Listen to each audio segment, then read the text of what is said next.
Yo, what's up guys, Shujinkydink here. Welcome to a video all about Mortal Kombat 11 and the new PS5 and Xbox Series X/S, I believe it is. There's a lot to talk about here. I went through all the frequently asked questions and I read and compiled stuff that I thought was really important for people to know, because there are some kind of very specific things, especially when it comes to PlayStation, that I thought you guys should know. So I'm going to go over the PlayStation first. We're going to kind of put it into three different parts.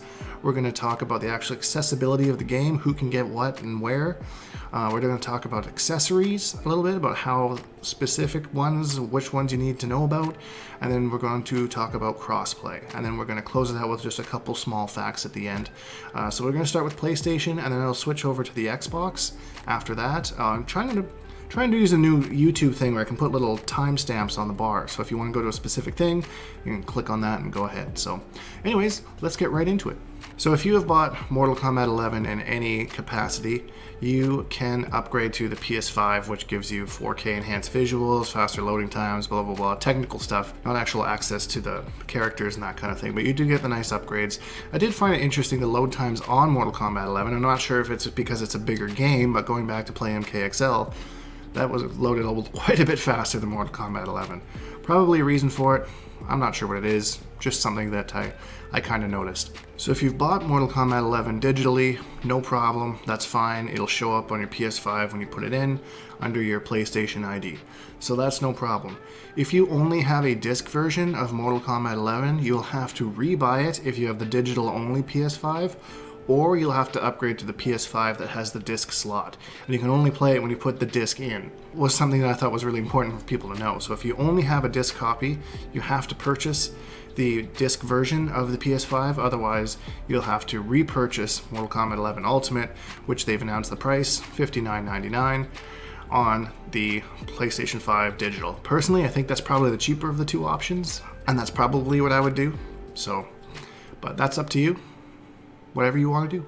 So all your rewards, skins, time crystals, all those kind of things, those will switch over with your profile when you switch over to Mortal Kombat 11 on PS5.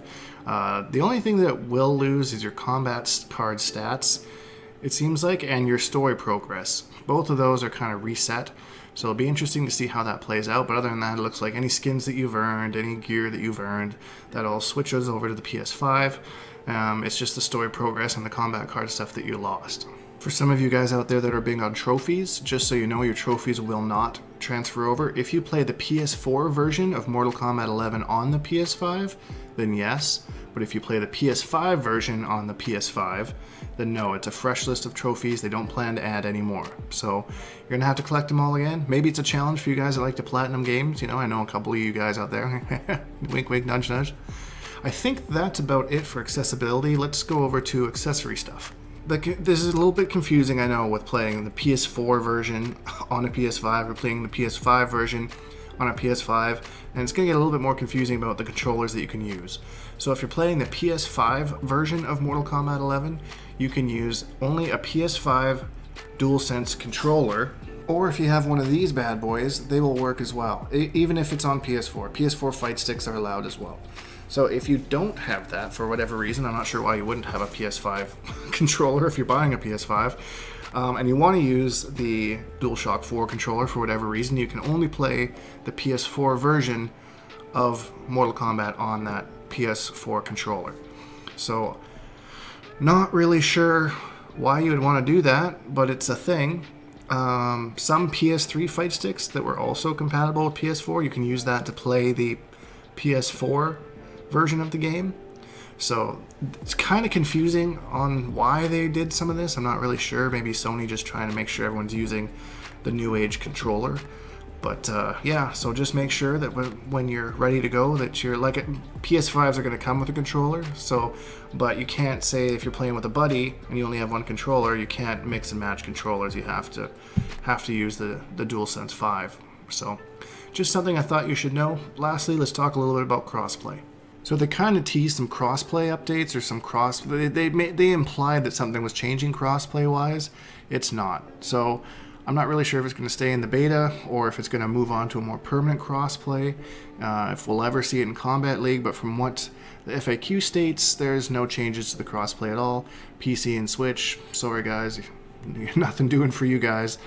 So unfortunately, that's it. Their crossplay is staying the same. So we'll see if they change it in the future. I kind of hope they do. I really don't like being limited to those rooms. I'd like to be able to have like a King of the Hill, you know, with some people. And like the other games have managed to do it. I know Spellbreak has that kind of thing. Call of Duty has that kind of thing where you have like your own IDs for that particular game. We'll see what they decide to do in the future. But yeah, as of right now, crossplay is staying the same. One other thing to mention about crossplay is it is intergenerational, I think is the term they use. So you could be on a PS5 and play somebody on a PS4, or be on an Xbox One XS and play somebody on a PS4. So that's kind of a cool thing. I guess that's a bit of an upgrade, but that's the only change I think that we've seen. So if you've been sitting here this whole time and you're wondering what's going on with Xbox, so we hear all this stuff about PlayStation, what about Xbox? Well, let's cover that. A lot of this stuff is the same, but Xbox kind of wins in a couple ways here. Whereas on PS5, your settings, which would be like your controller if you have a custom controls, and your combat card data are lost, Xbox, all you need to do is transfer it via the cloud or via USB to the new Xbox, and you get all of your content. Same with trophy, or what they call achievements on Xbox. Those are all transferred over with your account, so you don't have to go back and earn all those again. Maybe if that's a bad thing, if you don't like, if you really enjoy the grind, but all your progress is saved, is carried over. So Xbox kind of wins there. Xbox, the upgraded version, you can use any Xbox One controller, any of the new controllers. The only thing that I saw that's similar to the PS5 is you just have to make sure you have a disk drive if you have a disk version of the game. So other than that, it looks like, I mean, Xbox has some really nice advantages here for Mortal Kombat 11 as opposed to PS5. They're small differences. I don't know how big of a difference they make to you. Maybe you can let me know in the comments down below. Xbox kind of has the W here. PS5 is making some really weird changes and you're losing some stuff when you transfer over. So, you know what, I mean, with the previous entries on the previous consoles, the Xbox 360, that was my go-to. And then I switched to PS4 because the PS4 was a little bit better than Xbox One. And then we'll see if maybe Xbox kind of takes the cake back they do have nicer pricing for the consoles as well. So just a couple of things. They did talk a little bit about pricing. I mentioned it earlier. $59.99 is the price for Mortal Kombat Ultimate. That gives you absolutely everything that's released so far as content goes. If you just want Combat Pack 2, it's $14.99. So they come out with 3 characters, $5 each. Generally speaking, they've done 4 characters and like giving you 1 for free kind of a deal and had it priced like that. Which one thing that's interesting is that Ed Boon had out 4 hints but only 3 characters. So I'm not sure if that means something else is coming or whatnot, or if we're just reading too far into it because he said each hint was for a different character. So take that with a grain of salt as you will. And there's also this really sick Mortal Kombat 11 Ultimate Collector's Edition. I would totally get this. I really like everything that I see here. The only problem is it's only available in the EU. So unfortunately here in North America, womp womp, big ol' nothing on F in the chat for us. But I'm super excited for anyone that can get their hands on this. I'm sure you'll be seeing it all over eBay and stuff, or that's something else. Just a couple little tidbits that I thought you guys should know about before we close out the video here. That's really it. That's all the information that I have for you guys. If you want to know anything else or you have any questions about anything we covered, please leave them down below. And if you enjoyed this video, please leave a like because it really helps me out, and subscribe if you haven't because we make new videos almost every single day. #bonehonks, all that stuff, and we'll see all you guys in the next video.